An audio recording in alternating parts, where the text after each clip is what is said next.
Today I want to talk about cats. 2 years ago, there was a video that came out about how there were an estimated 2 or 3 million cats living in Los Angeles. Millions of them, right? And the concern was that many of them were unspayed, which was leading to these heightened, or I guess, large levels of reproducing, of making more and more kittens.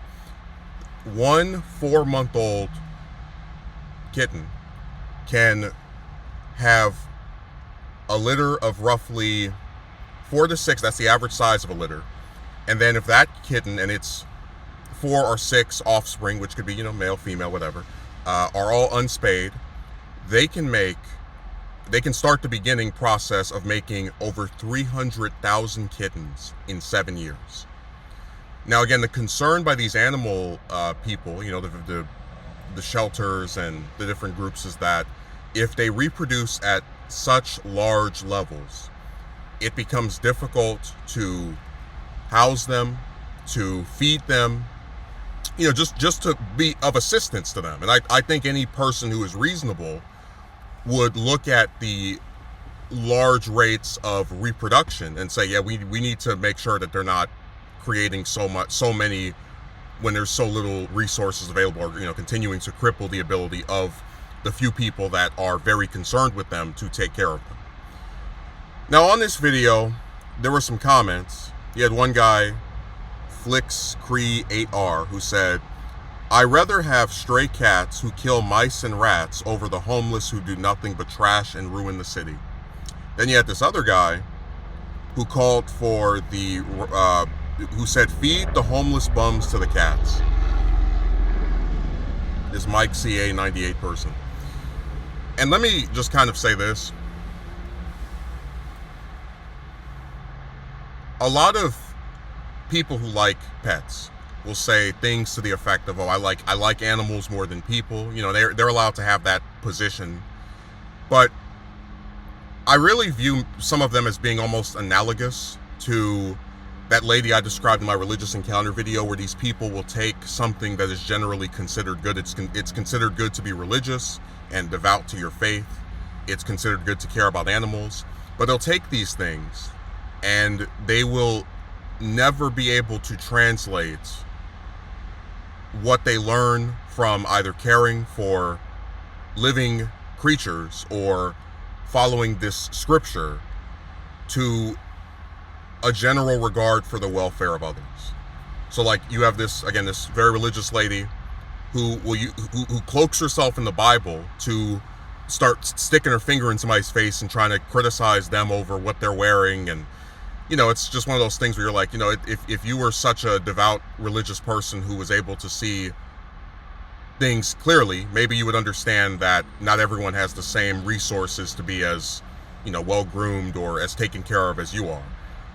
And with the people and these animals, I find it really sad, because you would think someone who acknowledges, yeah, the cats are, they're defenseless animals, need to be protected, yada yada yada, would be able to look at homeless people and say, hey, that's wrong too. That's messed up. We shouldn't just have people sleeping, on the streets or in cars. And that's actually one of the reasons why I was so rolling my eyes at the first guy's comments about how the homeless people do nothing but trash and ruin the city, and how there are a lot of homeless people who have jobs, who go and pay $200 or $300 every month to sleep in the car and then go work up the street or downtown or some other area and then go and lay back in their vehicle.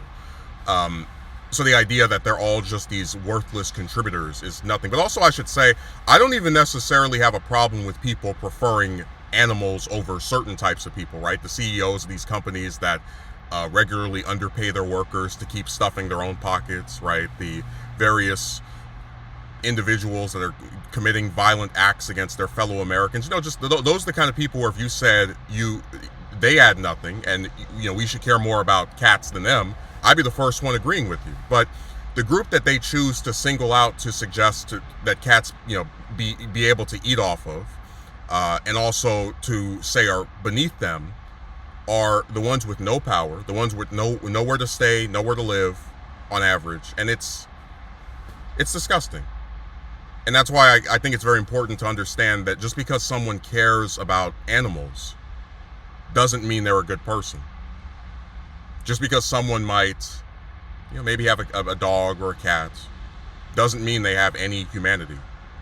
And it's really sad because the lack of regard or concern for people plays a direct role in the condition of these various pets. So, like, for example, you have some homeless people that if they were housed, if they were living decently, they would adopt cats who would be better off with them than sitting up in some crammed box in a shelter all day.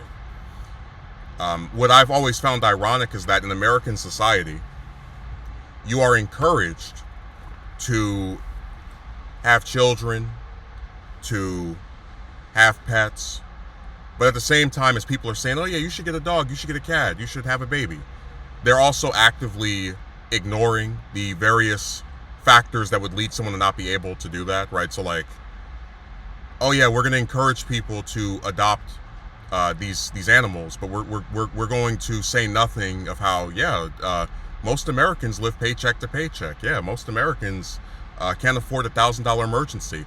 And the unfortunate reality is that when people are so downtrodden and barely able to take care of themselves, they're going to be less likely to adopt a cat or a dog, even if they like cats or dogs. I know plenty of people who won't adopt a cat specifically because if it gets sick, the vet fees can be utterly insane. You go in for one visit, $1,000.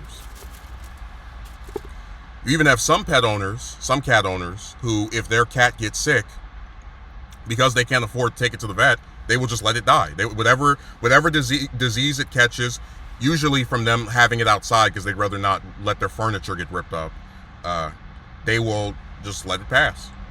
Which I find, I don't like, but am I really unable to see where if someone can't afford to take care of themselves, they're probably not going to risk all their money for this pet?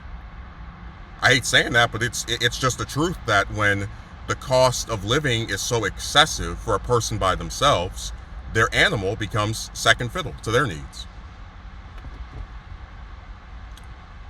And really, what I find so interesting about just again stories like this is that you have so many people who are not able to understand that there is a problem with having too much of something. Cats, when they're stray, tend to be outside, and when cats are outside, they, because like in these comments, like, oh, they kill mice and rats, and New York has a lot of rats. The actual largest city in America.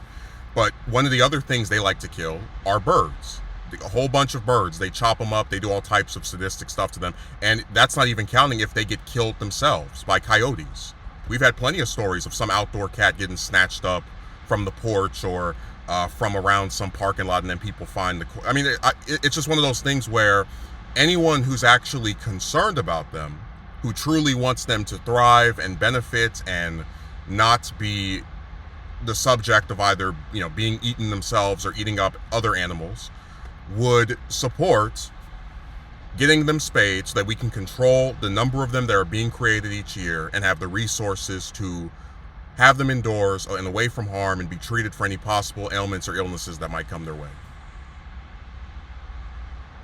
And again, people who truly care about them would look at the fact that so many Americans are unable to afford their various basic necessities and draw the very logical conclusion that some of those people, if they were doing better financially, probably would like to take in a cat, 2 cats, 3 cats.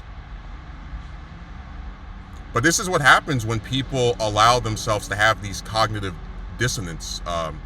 They can be so concerned and caring and attentive to these animals and just show their fellow man complete and utter disregard. And again, people they've never met, people who have done nothing to them or to anyone else other than commit the crime of having nowhere to live, which is actually pretty ironic when you mention them in the context of these cats, because there are a lot of homeless people who have animals that are pretty good owners. They will give their pets their last meal. just generally, always have them with them and make sure that they're taken care of. And that's just one of those things where it's really sad that they're, so antagonistic toward them. But we've discussed before that the number one group of people that Americans despise are their fellow Americans. If they're not insulting them over them not being able to get a job like we covered yesterday, or attacking them physically, right, through all these different crimes, or shooting them up in some mass shooting, they're going and suggesting that they be fed to wild animals, which again is kind of ironic because if you enjoy the idea of cats eating the homeless, wait until you get a load of how cats are treated in Vietnam. Little tiger. That's all I have to say.